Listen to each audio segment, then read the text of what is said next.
Please welcome Seth Fairchild to the NextGen Talks Circle.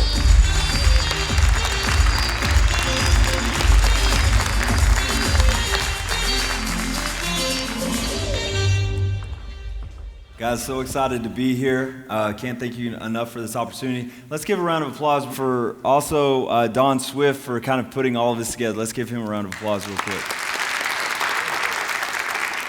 Now, I'm not much of a public speaker, but I just want to have a short conversation with you guys today about what it means to be an Oklahoman.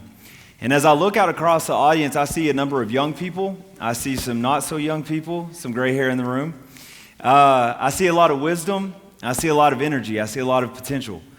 Some of you have had opportunities to travel the world, to see different counties, different states, different countries, even different continents. Some of you may have dreams of spending your life traveling the world to meet other people and other cultures. I've had the opportunity, I've been so fortunate in my life to be able to travel to different parts of the world, but there's always something that draws me back to Oklahoma. I know what you're thinking, OU football. What draws me back to Oklahoma is you guys.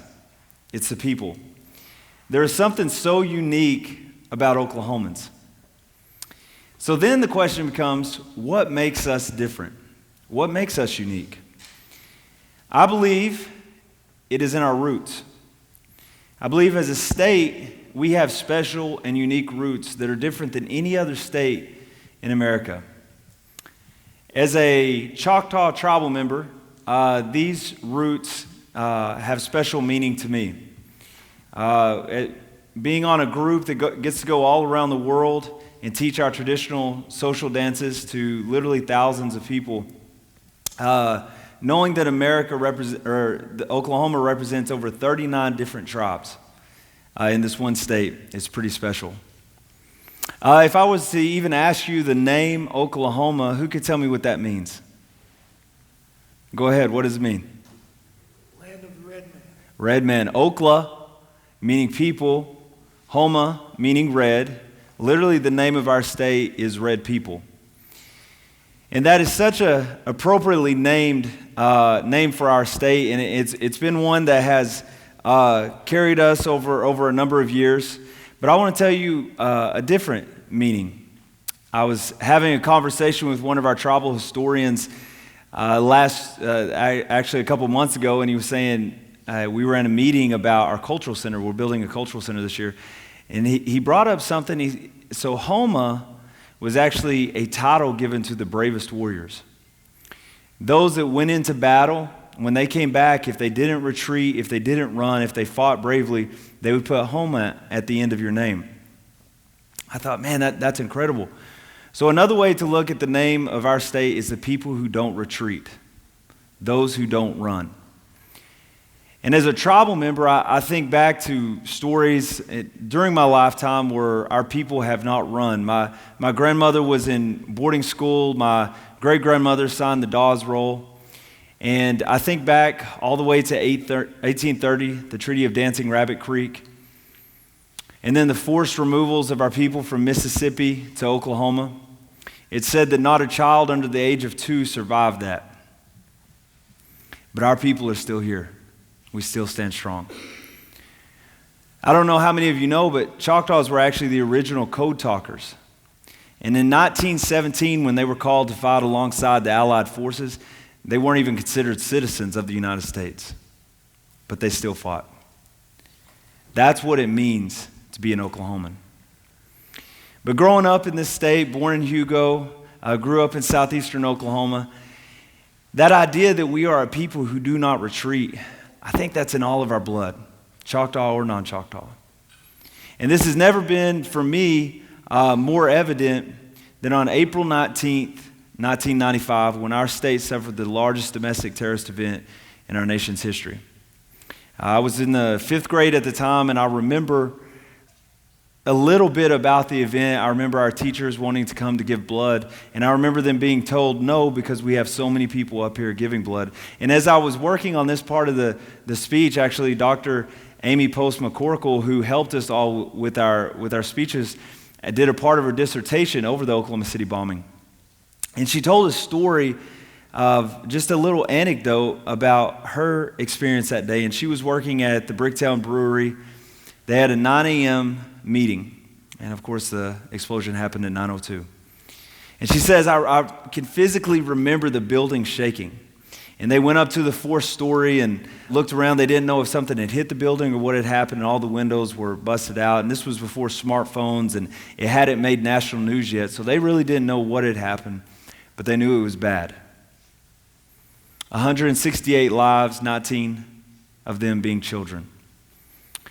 She says she remembered leaving work shortly after, getting in her car, and the thing that she remembered was the bumper-to-bumper traffic, and she said, I just remember the people running. But the thing that makes Oklahoma special is they weren't running from the bombing. They were running toward the bombing. That's what it means to be an Oklahoman. And she talked about guys literally climbing over the hood of her car because they couldn't get there to help quick enough. That's what it means to be an Oklahoman. That's what it means to be a people who do not retreat.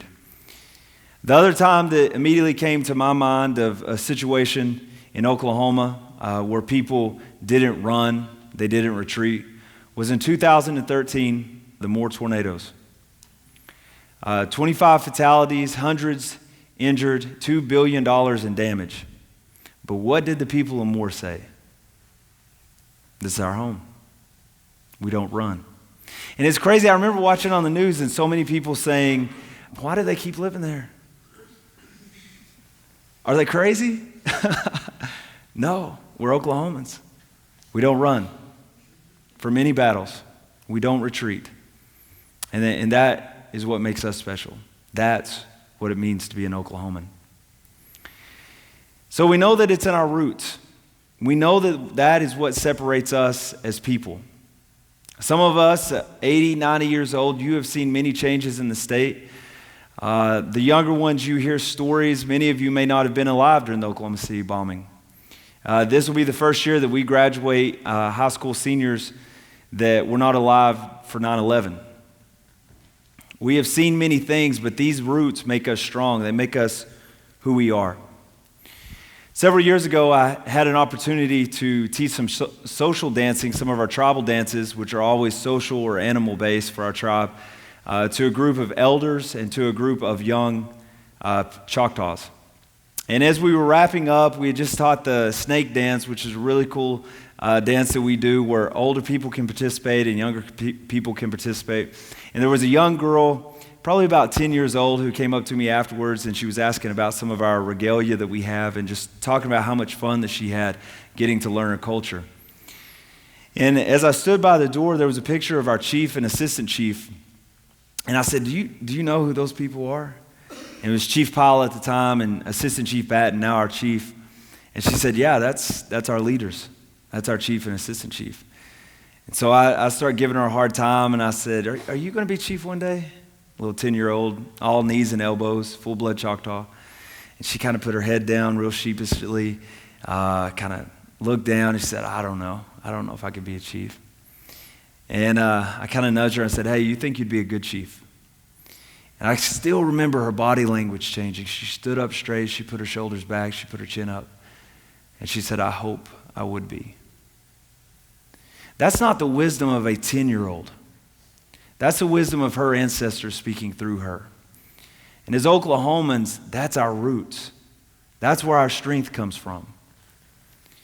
So as we go out today, as we leave this event, as we go out and we raise our children, as we go to other parts of the world, I hope that we can carry that as a badge of honor and speak proudly when you say, I'm from Oklahoma, I'm an Oklahoman. So my challenge today is that as you go forward, I want you to think about how are you going to be remembered? Will you be known as a person who did not retreat? Will that be the legacy that we live? How will you be a person who doesn't retreat? How will you be an Oklahoman? Thank you.